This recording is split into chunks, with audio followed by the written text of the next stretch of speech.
The empty pew in the chapel. In the crisp autumn days of New England, when the leaves turned fiery shades of red and gold, and the chill wind whispered through the ancient oaks, the small village of Hollowbrook prepared for one of its most sacred traditions, the All Hallows' Eve Vigil.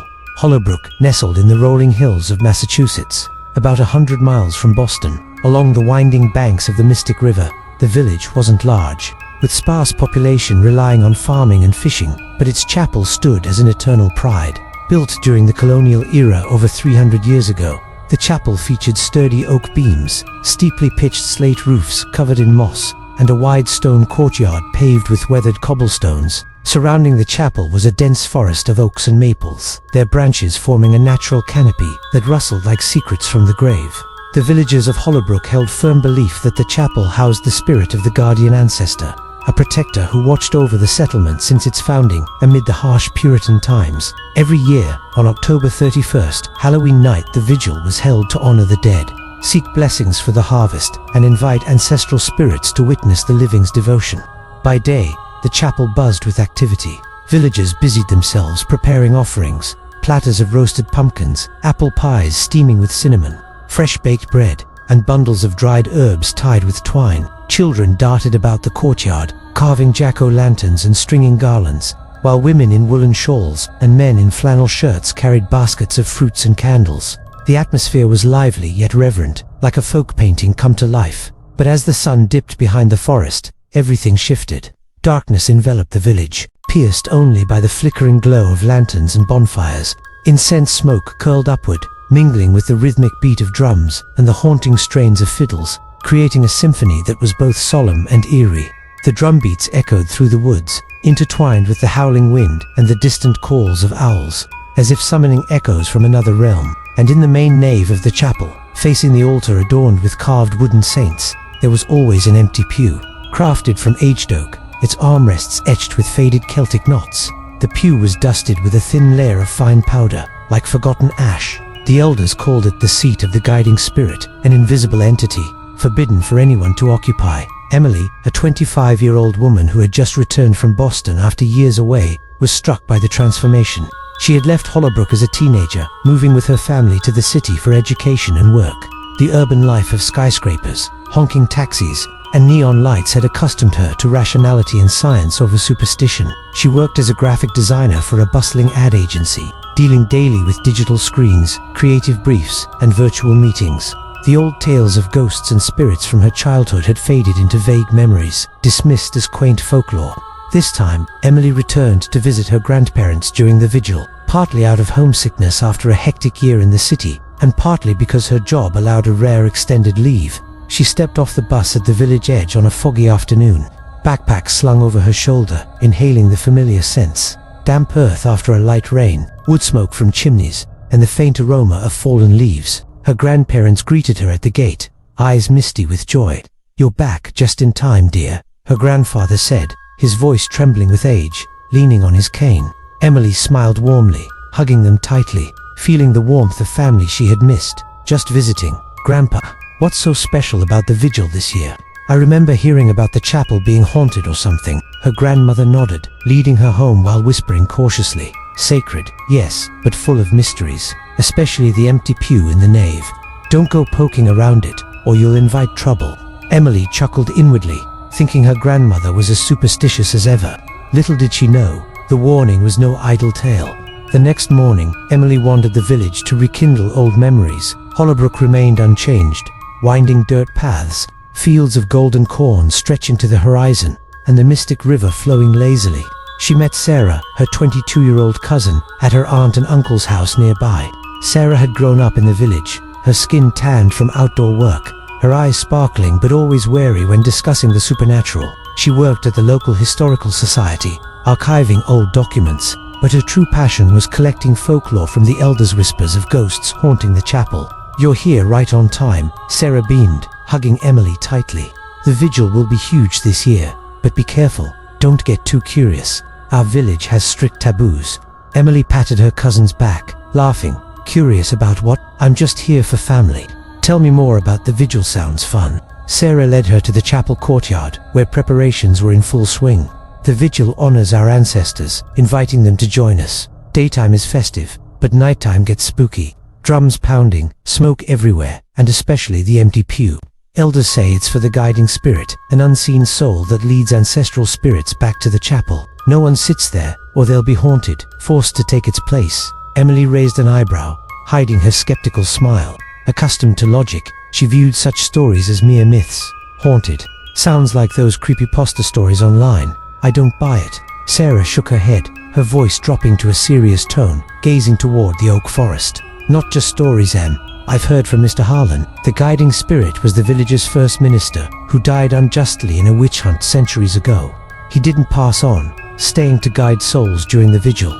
Sitting there is like stealing his spot. You'll be pulled into the other side. Every year, new handprints appear on the pew, even if untouched. And those who've tried, they face horrors, Sarah elaborated, her voice trembling slightly. A traveler once sat there out of curiosity during the vigil. That night, he heard whispers calling his name from the woods. By morning, he vanished for 3 days, found by the river muttering, "I've taken its place, An old woman accidentally brushed it while cleaning. She dreamed of sitting in the chapel, surrounded by shadows demanding substitution. She lingered a few months, but died with eyes wide open, staring toward the chapel. Emily listened, but remained unconvinced, attributing it to coincidence or collective hysteria. Probably just to preserve traditions, Sarah, or people psyching themselves out. Sarah sighed. You city folks think that way, but I warn you, don't test it. Mr. Harlan knows best. Ask him. Mr. Harlan was the 65-year-old elder, living in a modest log cabin near the chapel. He was the village's lawkeeper, having served as chapel warden for over 30 years, with a white beard reaching his chest and deep-set eyes holding centuries of secrets. Mr. Harlan commanded respect. That afternoon, Emily visited him, bringing apple cider as a gift. He sat on his porch rocker, sipping tea, steam rising in the cool air. Back in town, good to see. Mr. Harlan smiled kindly, motioning her to sit. Vigils, special this year, lines with a 30-year cycle when the guiding spirit is strongest. Mind the old rules, or curiosity might curse you. Emily nodded politely, cutting to the chase. Tell me about the empty pew, Mr. Harlan. Why such an odd custom? Sarah mentioned it, but I'm skeptical. Mr. Harlan set his tea down, his voice low like recounting ancient lore, eyes drifting to the chapel. Dates back to our forebears. The guiding spirit was Reverend Elias, executed wrongly in the Salem hysteria. He was ministering by the river when accused of witchcraft, hanged without trial. His soul lingered, aggrieved, guiding ancestors to the vigil on All Hallows Eve. The pew is his reserved seat. No one sees his true form, just whispers and chills. Sit there, and you're inviting possession. You'll substitute for him to find peace. Mr. Harlan delved into folk beliefs. The vigil wasn't mere remembrance, but a bridge between worlds, where wandering souls sought passage. Villagers believed usurping a spirit's place led to haunting. First whispers at midnight, then nightmares of the chapel, followed by controlled actions, ending in death, soul trapped eternally. The pews always dusty, but fresh handprints appear yearly, as if he sat. Don't challenge it, child. Many like you, from the city, think they're clever, regret it, too late. One year, a young man tried, vanished, body found by the river, hands clenched like gripping the pew. Emily nodded, but doubt lingered. She saw it as a way to maintain order during festivities. That evening, the vigil commenced. The chapel glowed with lantern light, incense smoke, thick as fog. Villagers knelt in prayer, dressed in colonial attire, holding candles as they chanted. Drums thumped rhythmically, mixed with fiddle tunes evoking unease. Emily mingled in the crowd, eyeing the empty pew in the nave. It sat solitary amid the solemn space, a silent dare. As the crowd focused on the bonfire rites, Emily slipped into the nave quietly. The chapel dimmed, lit only by altar candles, casting shadows on carvings. She glanced around, saw no one, then sat on the pew. The wood chilled through her jeans, but nothing happened. Superstition, she thought, rising and leaving, feeling triumphant. But that night, the nightmare unfolded. The first night, Emily lay in her grandparents' old oak bed. Owls hooted outside, wind rustling leaves.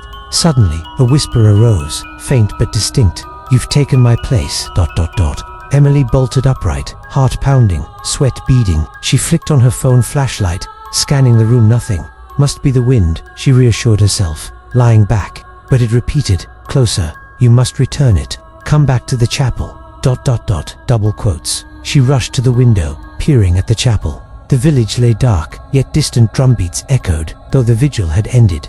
Emily returned to bed, uneasy but drifting off. The next morning, she told Sarah about the whisper. Her cousin paled, eyes wide with fear. "You sat there, didn't you? Oh God, why didn't you listen? Mr. Harlan says that's the first sign. The guiding spirit's call." Emily forced a laugh. "Just imagination, Sarah, tired from travel, plus all your ghost stories." Sarah shook her head.